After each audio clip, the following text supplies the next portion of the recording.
My name is Marylou Cummings, and I came to take part in the Danbury Library's Oral History Project to tell the story of my Rovelli family here in Danbury. I was born in 1946 and so enjoyed growing up on White Street, just over the railroad bridge.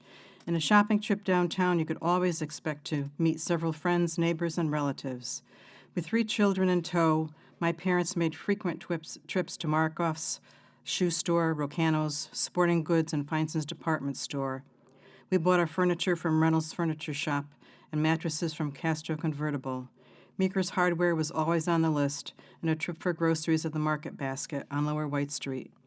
Closer to home, we frequented Durkin's Diner for a delectable Yankee pot roast dinner. Takeout Chinese came from the Ho Yen restaurant, pizza from the El Dorado. We bought gasoline from nearby Pedelco's gas station. In later years, we frequented Layak's IGA store for groceries. On Sunday, my father would stop by Sosnitsky's to buy the New York City newspapers. We bought our cars from Talarico's on White Street and our tires from Kovac's Tire Shop. We bought local. My church was St. Joseph's throughout my childhood, and I was married there as well. Some of my fondest memories in Danbury are from attending Locust Avenue and Roberts Avenue schools. My dad usually drove me to school, but on good weather days, I would walk home with a group of friends. It was a time to unwind and pause to reflect on our busy days. As the time changed with the seasons, I can still recall the smell of autumn leaves burning on the street in Locust Avenue, a seasonal custom by the janitor everyone loved. I entered Danbury High School as a member of the last graduating class of 1964. We were the largest class in the history of the school. Double sessions crammed a lot of learning into a small amount of time. Stone cutting by trade was a profession long in our family's history. Its origins go back to my great-grandfather, Franz Rovelli, who was born in Italy. Both my father and grandfather were in the granite business right here in Danbury. My great-grandfather emigrated to Germany to continue his career. It was there that he worked on the altar and reliquary of the Church of St. Blaise, a repository for some of the relics of the saint deep in the Black Forest. I never knew my grandfather, since both had died before I was born. Photos, correspondence, and recollections by family are all that is left to remember them by. Louis Frederick Rovelli I was born in 1881 in Gresgen-Baden, Germany. He came to America on the steamship La Lorraine, leaving the port city of Le Havre, France, and arrived in New York City. From there, he settled in Barry, Vermont, working at Beck & Beck for a few years.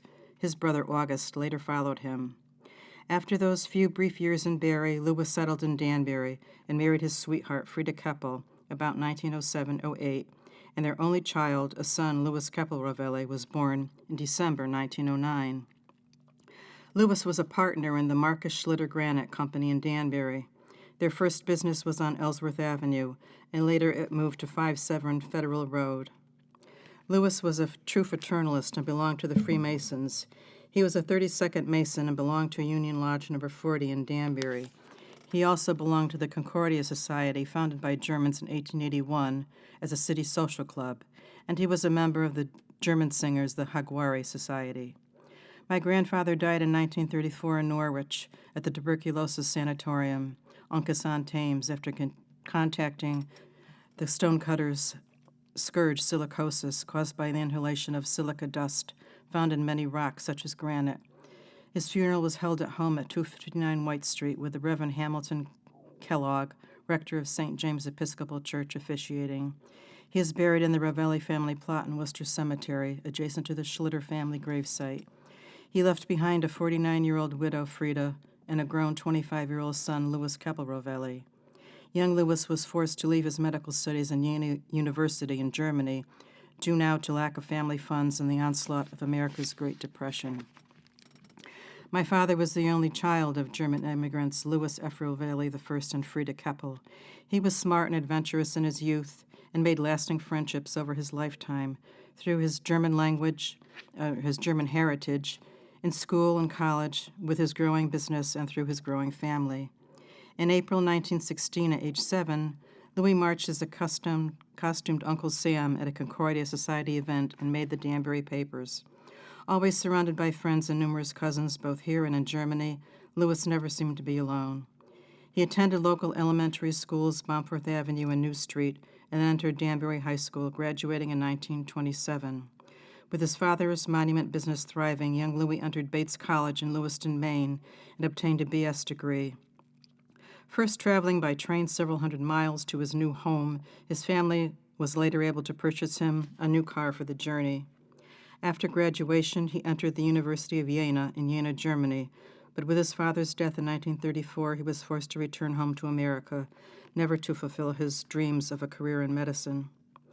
Father and his mother moved from White Street to 39 Hoyt Street on the far west side of town. During those brief years, Louis worked at the Tweedy Silk Mill, a maker of silk headbands and braids.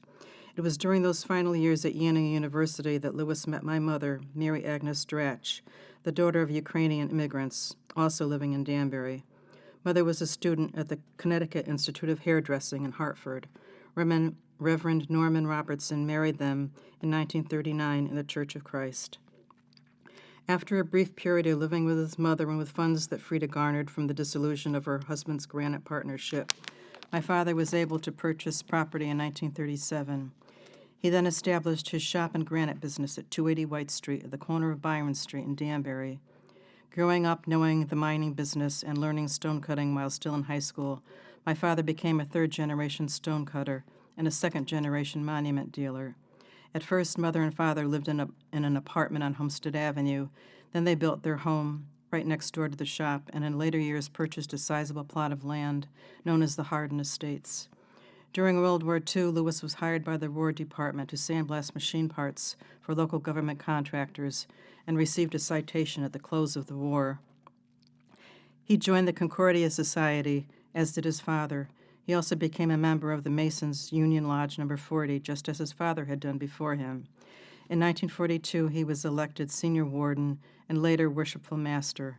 He was also appointed to oversee the gravesite of American Revolutionary War hero Brigadier General David Worcester. In later years, he joined the Danbury Kiwanis Club. In his business, my dad worked exclusively using Rock of Ages Barry granite and developed a lasting relationship with supplier Armando Camoli and Company. The slabs of granite came down from Barry already carved. Louis added the names and dates of the deceased using a rubber template perforated by lettering, then gluing it with mastic to the stone and sandblasting the area with corporundum. The rubber was then peeled away to reveal the deep-cut lettering in various fonts. Louis collaborated with all the local religious leaders of Catholic, Protestant, and Jewish faiths, always making sure his inscriptions on the stones were accurate. For many years, he provided gravestones for the Franciscan nuns in New Milford. When special marble statuary arrived from the quarries of Carrara, Italy, we would travel down to the train station to pick them up. Watching my father uncrate the delicate carvings was always a breathtaking pleasure. Mary and Louis had 4 children, young Louis Frederick II, who died at age 9, sons David and Daniel, and 1 daughter, Marylou. Dad expected that the family business he grew into would not be continued when he retired. The children had other plans.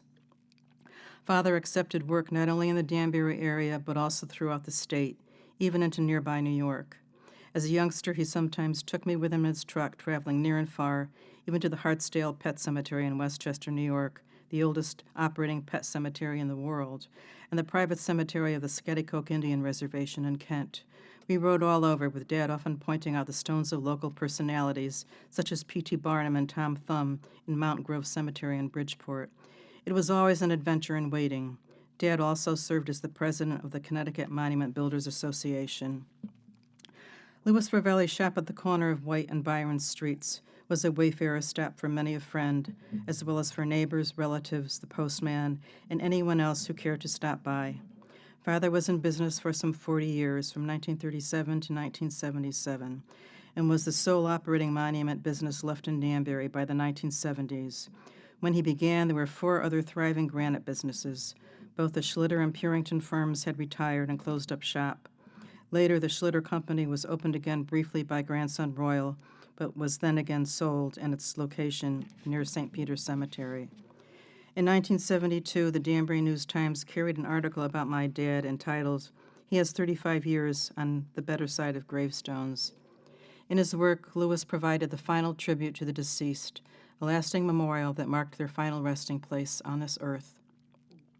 Louis's back-breaking work setting stone caused previous bouts of sciatica as he grew older. Past smoking and the spoils of granite dust finally led to diminished breathing qualities, but it was incurable multiple myeloma, a blood cancer, that so swiftly took his life. My mother, Mary, closed out the business and sold it to another dealer from Westchester. He later moved the business across White Street to the home of former Connecticut agricultural agent Leroy Chapman. After several years, the business was sold once again and is now located on North Street. The lasting tribute to my father is that the firm still carries the Rovelli name, Rovelli Monuments.